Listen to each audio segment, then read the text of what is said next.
Good morning नानी हो। आज फेरि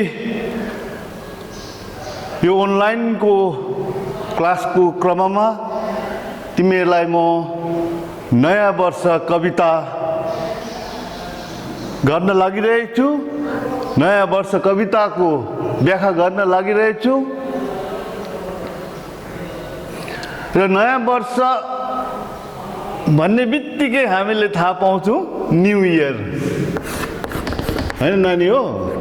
न्यू इयर हैन, प्रत्येक वर्ष जनवरी 1 तारिक तिमीहरू नयाँ वर्ष मनाउनु कति उत्साहित हुन्छौ। संसारभरि नै विश्वमै हैन र नयाँ वर्ष आयो भनेर 12 बजी राति पछाडि पटेका पड्काउने एउटा हर्ष उल्लासमय तिमीहरूले मनाउने गर्छौ र नयाँ वर्षमा नयाँ आनन्द, नयाँ योजना, नयाँ उमङ्ग बोकेर आएको हुन्छ भनेर नयाँ वर्ष बितेको वर्ष भुलेर नयाँ वर्ष आए पछाडि हामी एउटा आनन्द मनाउने गर्छौँ। तर यहाँ नयाँ वर्ष जनवरीको होइन, यहाँ नयाँ वर्ष नेपाली नयाँ वर्षको यहाँ कवयित्रीले नेपाली नयाँ वर्षको वर्णन गरेका छन् र नयाँ वर्षका कवयित्री हुनुहुन्छ पारिजात।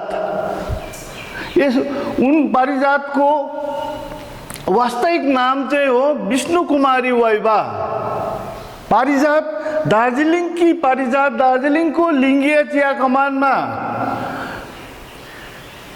हुर्केकी जन्मेकी र नेपाल काठमाडौँ पुगेर उनी पारिजात भइन् र उनको जन्म विक्रम सम्वत 1994 सन् 1937 लिङ्गिया चियापारी दार्जिलिङमा भएको थियो भने उनको शिक्षा पद्मकन्या विद्याश्रम विद्यालयमा अनि सोही कलेज पद्मकन्या कलेजबाट पद्मकन्या विद्याश्रमबाट एसएलसी अनि पद्मकन्या कलेजबाट बिए उनले अध्ययन गरेकी थिइन् र उनको सबभन्दा प्रसिद्ध उपन्यास चाहिँ हो शिरीषको फूल, जुन उपन्यासलाई मदन पुरस्कार पनि नेपालमा दिएको हो। अनि त्यही शिरीषको फूललाई ब्लूम मिमोसा भनेर अंग्रेजी नाममा ब्लूम मिमोसाको नाममा अनुवाद गरेर अमेरिकाको मेरील्यान्ड युनिभर्सिटीमा पढाइन्छ। अनि पारिजात यस्ता किसिमका कवि लेखिका हुन् जस उनको लेखन प्रवृत्ति नयाँ चेतनाको संवाहक बने, नयाँ चेतना मानिसलाई नयाँ चेतना दिएर अनि निम्न वर्ग, महिला, दलित अनि जनजातिको समस्याबारे उनले लेखेका छिन्।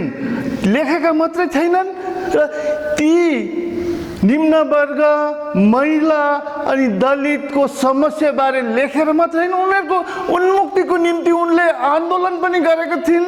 अनि 2033 सालमा राल्फा भन्ने एउटा साहित्यिक संस्था, सङ्गीतकार अनि केही लेखक कविहरूको सङ्गठन भएर एउटा राल्फा, जुन राल्फाको माध्यमद्वारा उनी सडकमा उत्रेर गरिब, निम्न वर्ग, महिला, दलितहरूको लागि आन्दोलन गरेका थिइन्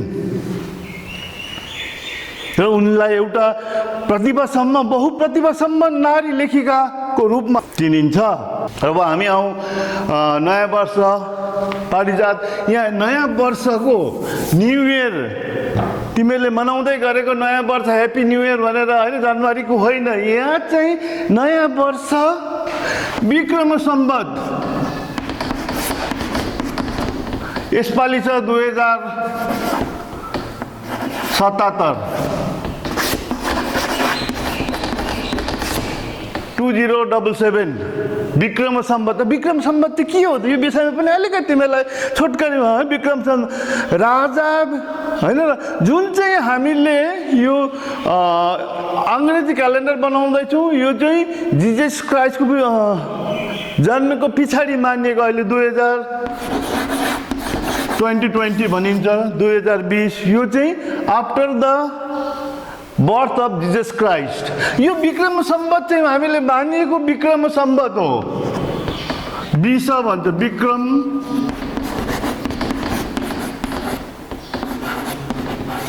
विक्रम सम्वत यो चाहिँ राजा भारतमा राजा विक्रमादित्य खुबै ज्ञानी शक्तिशाली अनि उसको विशेष शक्तिशाली भन्दा नि ज्ञानी राजाको हैन र रूपमा उनलाई इतिहासमा मानिन्छ र एउटा त्यो जजमेन्ट सिट अफ विक्रमादित्य उसले खुबै न्यायपूर्ण हामीले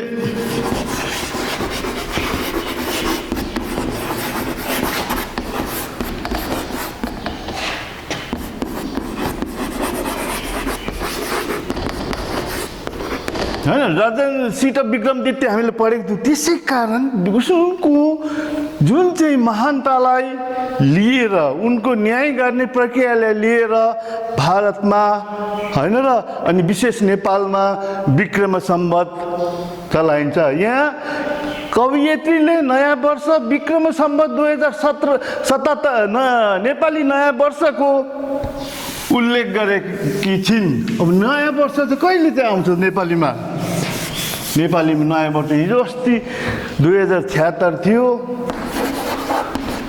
अहिले 2077 हिजो अस्ति अप्रिल माफ गर्नु होला नेपालीमा अप्रिल महिनादेखि चाहिँ अप्रिल महिनाको 13 अप्रिलदेखि 13 चाहिँ 13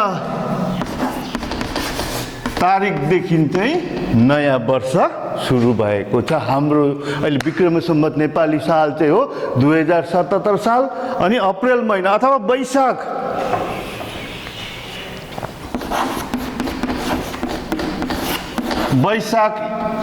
1 गतेदेखि चाहिँ नेपाली नयाँ वर्षको सुरुवात हुन्छ र यस कवितामा पनि नयाँ वर्ष नेपाली महिना वर्षको कवयित्रीले उल्लेख गरेकी छिन् र नयाँ वर्ष कविता प्रति अब नयाँ वर्ष भने के हो तिमीले थाहा पायो होला हैन र अङ्ग्रेजी मान्दै गरेको नेपाली नयाँ वर्षको उनले उल्लेख गरेकी छिन् नयाँ वर्ष अब कवितापट्टि हामी जाँदैछौँ नयाँ वर्ष पारिजात दार्जिलिङकी विष्णुकुमारी वाइवा काठमाडौँ पुगेर पारिजात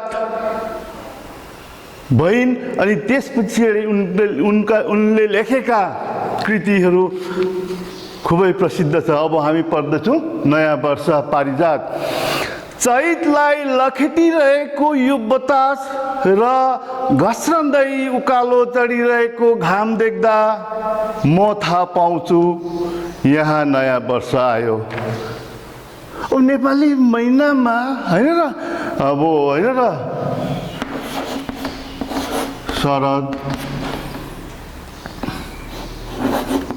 शरद ऋतु हैन र जस्तो माघ फागुन चैत वैशाख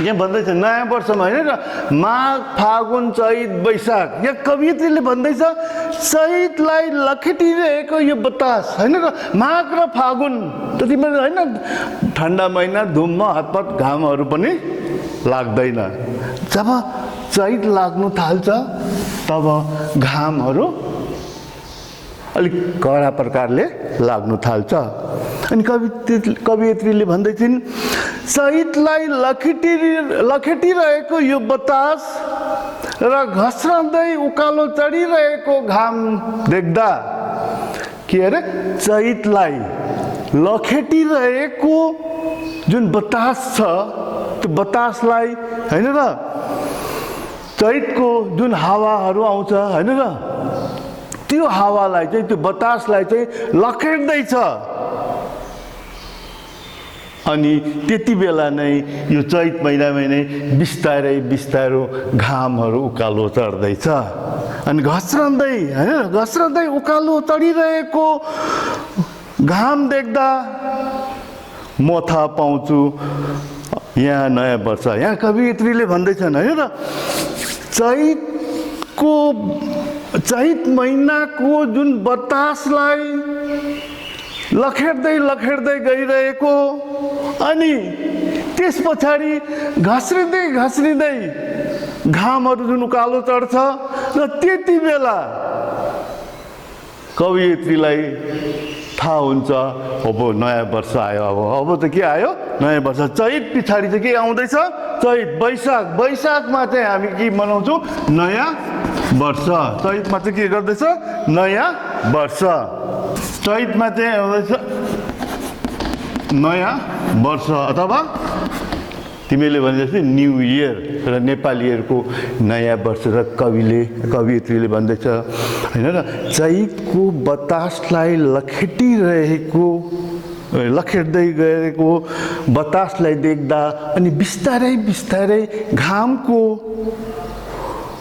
उकालो चढ्दै गरेको गरम महसुस तातो घाम उज्यालो आउँदै गरेको देख्दाखेरि त्यति बेला कवियत्रीलाई थाहा हुन्छ अब नयाँ वर्ष आयो अब अनि वैशाख महिना लाग्यो भन्ने कवियत्रीले थाहा महसुस पाउँदछन्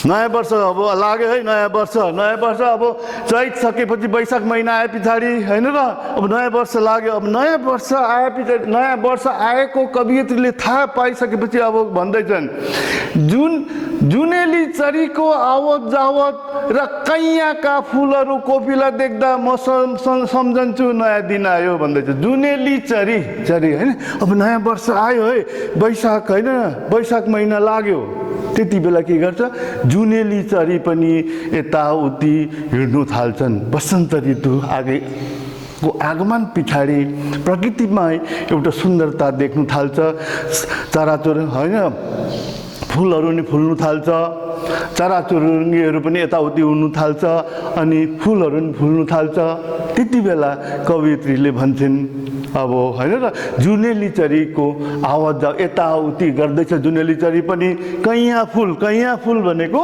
तिमीले देखेको होला हाम्रो मेरो बारीमा त सेतो फुल्ने फुल हुन्छ सेतो त्यो चाहिँ यति बेला मात्रै ठिक्कै फुल्छ वैशाख महिनामा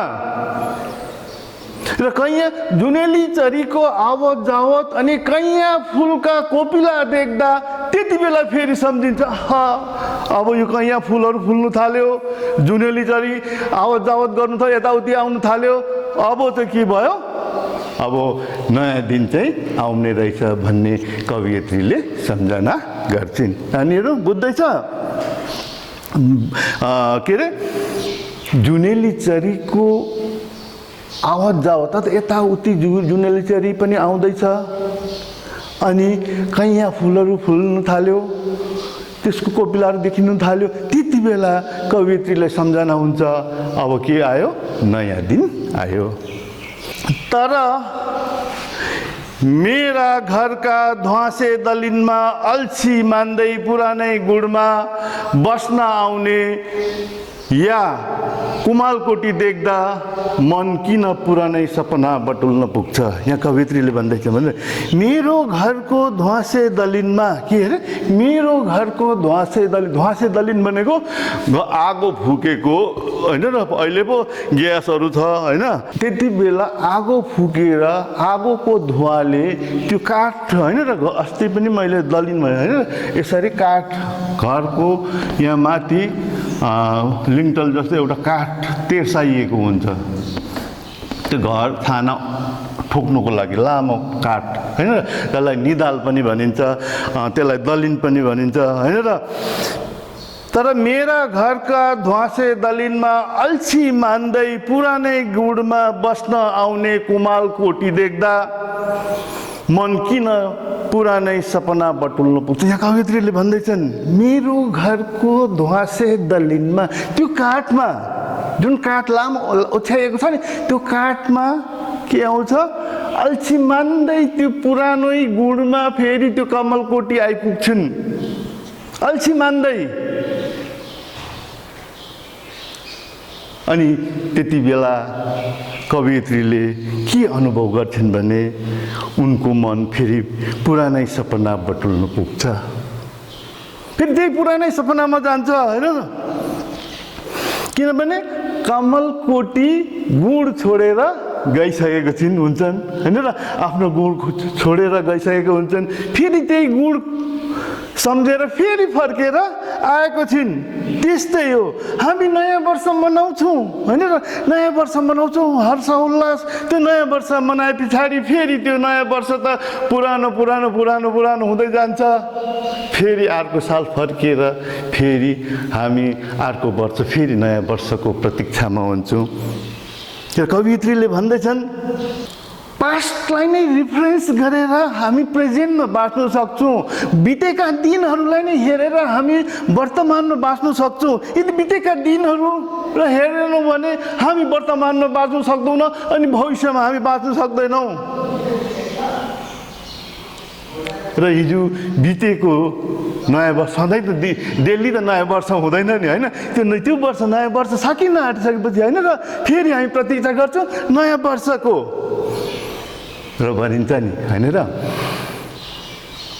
मरेकाहरूबाट बाँचेकाहरूले सिकेनन् भने मरेकाहरूबाट बाँचेकाहरूले सिकेनन् भने बाँचेकाहरू पनि मरे तुल्य हुन् अब हामीले होइन नयाँ चिजहरू होइन र बितेका दिनहरू हेरेर नै मनुष्यले अगाडि बढ्ने प्रेरणा पाउँदछन् त्यसरी नै कवयित्रीलाई लाग्छ उनको ध्वासे दलिनमा अल्छी मान्दै आएको कोमलकोटी देख्दा उनको मनै के अरे पुरानै सपना बटुल्नु पुग्छ त्यही पुरानै दिन बटुल्नु पुग्छ र कवयित्रीलाई एउटा निराश होइन पुरानै मन किन पुरानै सपना बटुल्नु पुग्छ होइन र त्यो बितेका दिनहरू त्यो बितेका समयहरू त्यो हेरेर नै हामी अगाडि बढ्नु सक्छौँ त्यही पुरानै दिनमा उसको मन त्यहाँ फेरि रङ्गालिनु पुग्छ फेरि त्यो दिनहरू सम्झना गर्नु पुग्छन्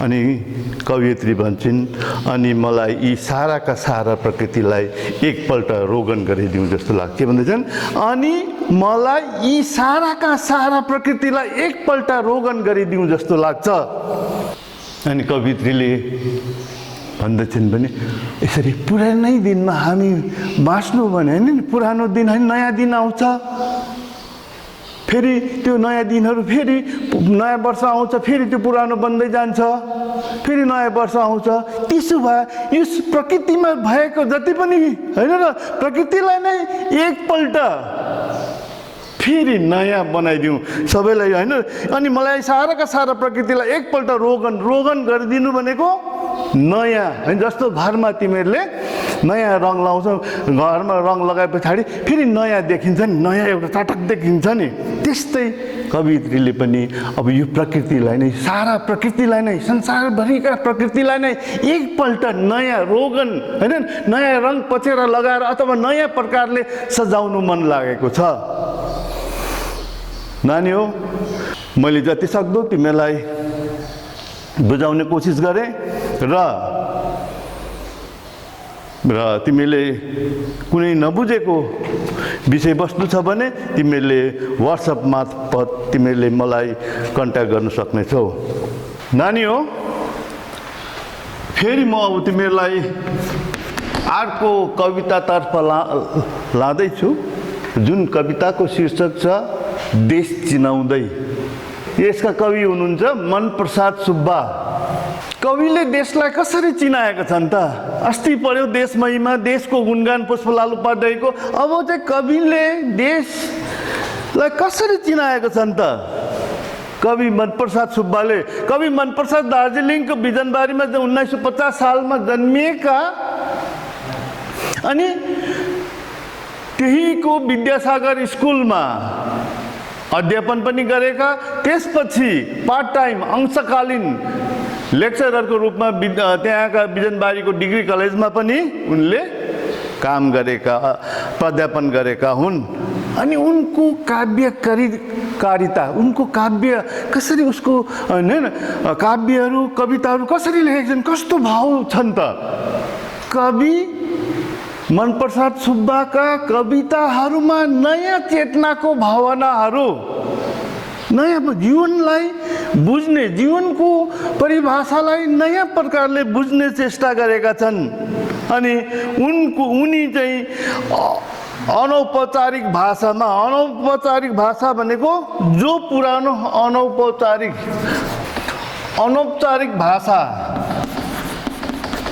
चाहिँ, यहाँ तिमीहरूलाई प्रायः क्वेसनमा अनौपचारिक भाषामा कविता लेख्ने कवि को हुन्, अनौपचारिक भनेको जो पुरानो परिपाटीमा पुरानै किसिमको हुँदैन, नयाँ किसिमको अनौपचारिक भाषामा लेख्ने कवि, उनले जहिले पनि हैन र नयाँ जीवन जगतको मूल्यबोध। अनि अर्को छ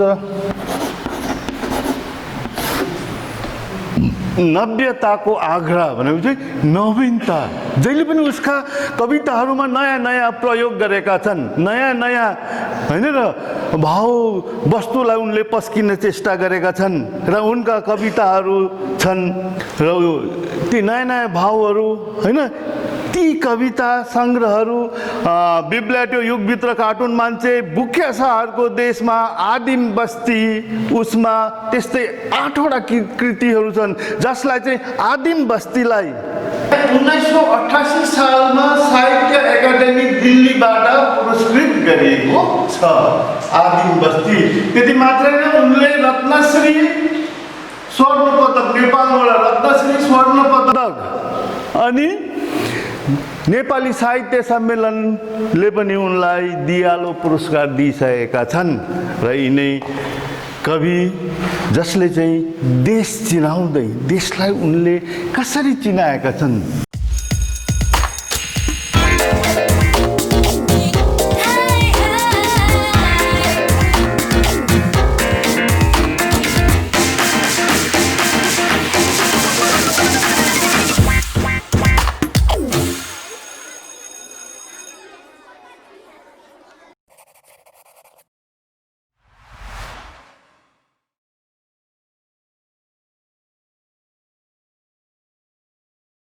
मनप्रसाद सुब्बाको देश चिनाउँदै उसले मेरो देशको मानचित्र हेर्न माग्यो, मैले एउटा पिपलको पात देखाइदिए। के गर्यो अरे, उसले मेरो देशको मानचित्र हेर्न माग्यो, मैले एउटा पिपलको पात देखाइदिए। ऊ छक्क पर्यो। मैले भने मुटु जस्तै छैन र यो। कसैले कविलाई देशको मानचित्र, तिम्रो देशको मानचित्र चाहिँ कस्तो छ त? देशको मानचित्र भनेको म्याप, तिमीले जोग्राफीमा पढ्छौ होइन नानी हो। कसैले कविलाई देशको मानचित्र देखाउनु माग्दा कविले पिपलको पात देखाइदिए र त्यति बेला त्यो व्यक्तिले भन्यो, ऊ छक्क पर्यो। त्यो व्यक्ति उसले अब कविलाई भन्दैछ, मलाई त्यो देशको मानचित्र, तिम्रो देशको मानचित्र कस्तो छ त भनेर देखाउँदाखेरि कविले पिपलको पात देखाइदिए हैन। पिपलको पात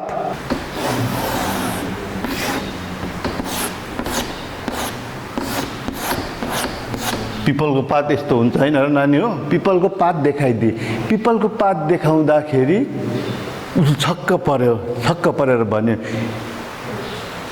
मुटु जस्तै छैन र यो। छक्क परेर र कविले भनेछ, मुटु जस्तै छैन र यो भनेर कविले भन्यो। र यहाँ कविले भन्नु चाहेका हुन्, कविले किन चाहिँ पिपलको पात देखाइदिए, उसको मानचित्र देखाउनु माग्दा उसले किन पिपलको पात देखाइदिए, अनि पिपलको पात देखाउँदा त्यो मान्छे किन छक्क पर्यो, अनि कविले किन चाहिँ यो मुटु जस्तो छैन र भने। मुटु भनेको चाहिँ के हो त? हृदय, जहाँबाट हाम्रो अस्तित्व रहन्छ। एकछिन मुटु चलेन भने के हुन्छ त? त्यो मात्र होइन, मुटु भने के हो? कसैलाई प्रेम दर्शाउनु मुटु हैन। यसबाट नै तिमीले लाइफ साइन्समा पढ्दैछ होला त हैन। मुटुमा दुईटा लेफ्ट आर्टिकल भेन्ट्रिकलबाट pure blood impure blood circulation हुन्छ। यो मुटु नै हो हामीलाई सञ्चालन गर्ने। यदि यो मुटु नै रगत सञ्चालन भएन भने हामी जिउँदो हुन सक्दैनौँ। अनि मुटु नै हो माया गर्ने। माया हैन, मायाको अथाह, यसको माया प्रेमको जुन चाहिँ शब्दको जुन व्याख्या छ त्यो अथाह छ हैन। र म चाहिँ मेरो मुटुलाई जस्तै म देशलाई के गर्छु, माया गर्छु भनेको। पिपलको बात देखाउनु चाहिँ यो मुटु हो। मुटु भनेको माया हो। माया जाहेर गर्नु, देशलाई म कति माया गर्छु, यो मेरो मुटु हो। जसरी म यो मेरो मुटु बिना म बाँच्नु सक्दिनँ, त्यसै कारण म देश बिना पनि म बाँच्नु सक्दिनँ। देशलाई मेरो अगाध माया प्रेम स्नेह छ भनेर कविले भन्न चाहेका हुन्। बुझ्यो नानी हो? मुटु जस्तै छैन र भने मुटु भनेको होइन र। पिपलको पात देखाउँदा चाहिँ होइन, यो पिपलको पात मुटु त यस्तै त हुन्छ नि होइन र। पिपलको पात जस्तै त हुन्छ, तिमीले देखेको छौ होइन। यो मुटु कस्तो छ? पिपलको पात जस्तै छ, धड्किरहेको छ हाम्रो यहाँ मुटु देब्रेपट्टि। अगाध मेरो देशलाई म माया गर्छु, प्रेम गर्छु, स्नेह गर्छु, श्रद्धा गर्छु।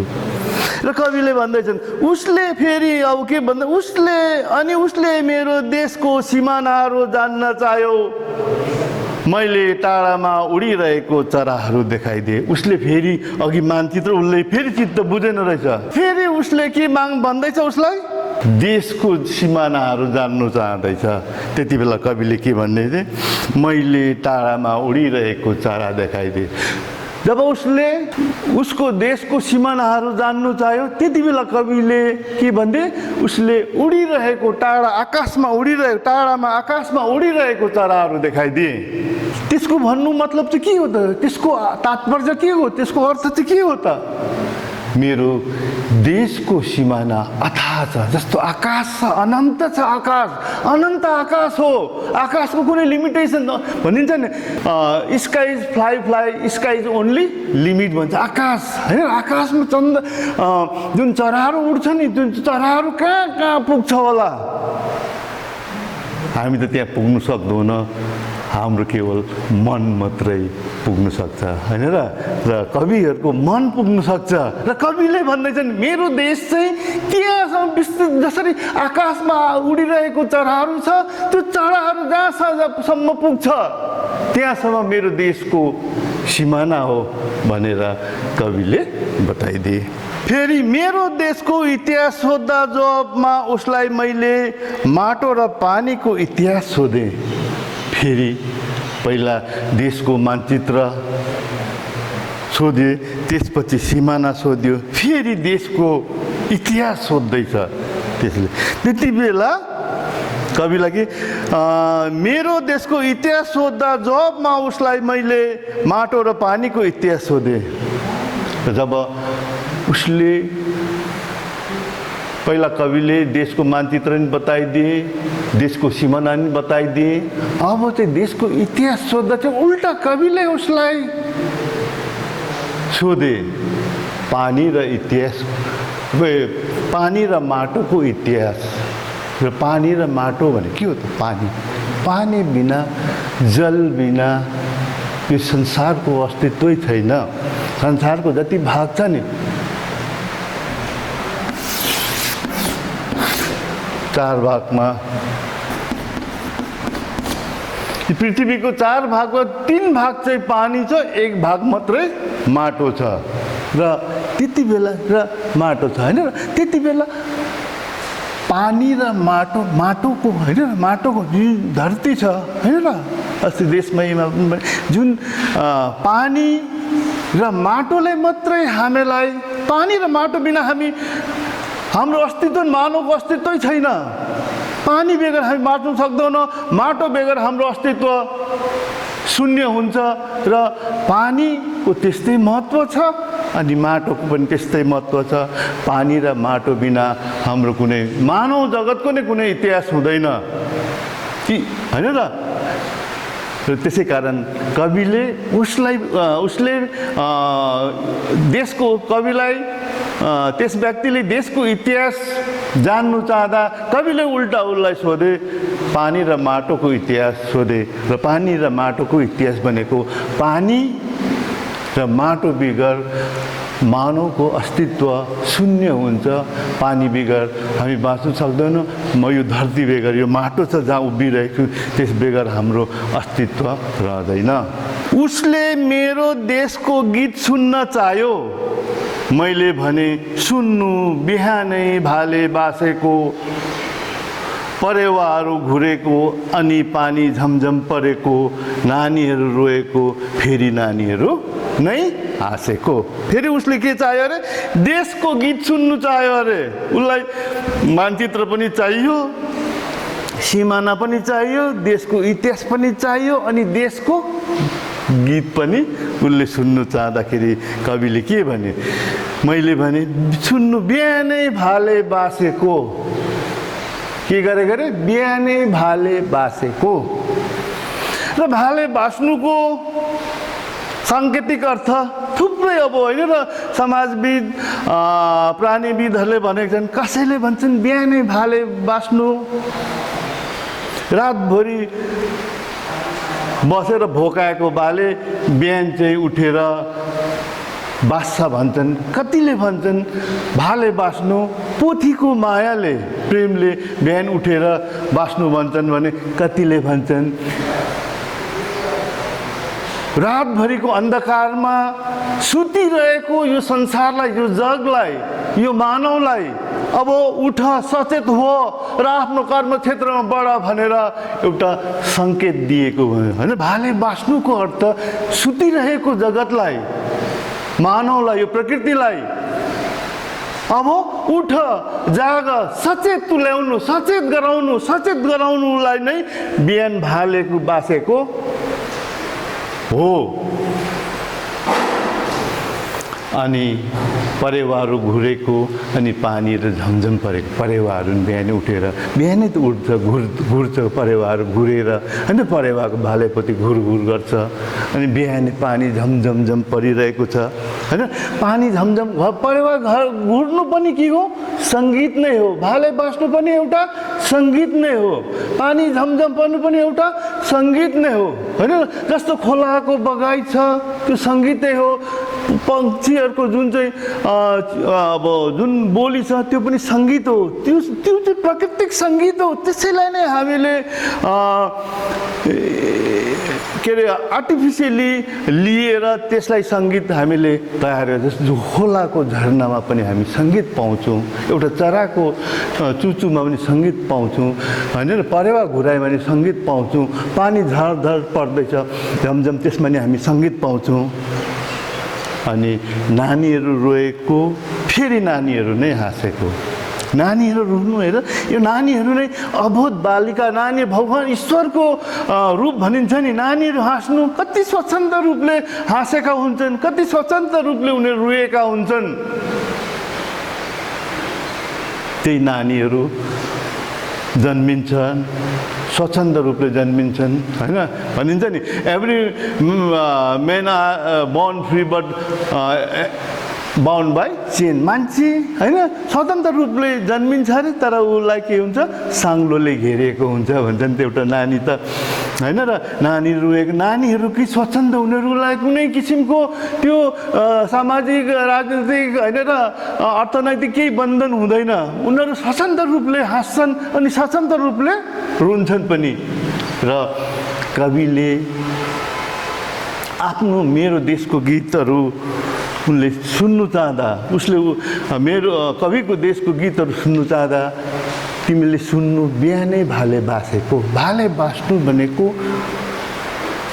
जगतलाई सचेत गराउनु, उठ आफ्नो कर्मक्षेत्रमा लागेको। अनि परेवाको जुन चाहिँ घुरेको छ, भाले बास्नु पनि सङ्गीत हो। परेवा जुन घुर्दैछ, घुरघुर गर्दैछ, त्यो पनि सङ्गीत हो। अनि पानीहरू झमझम पर्दैछ, त्यो पनि सङ्गीतै हो। अनि नानीहरू रुनु पनि सङ्गीतै हो, नानीहरू हाँस्नु पनि सङ्गीत हो।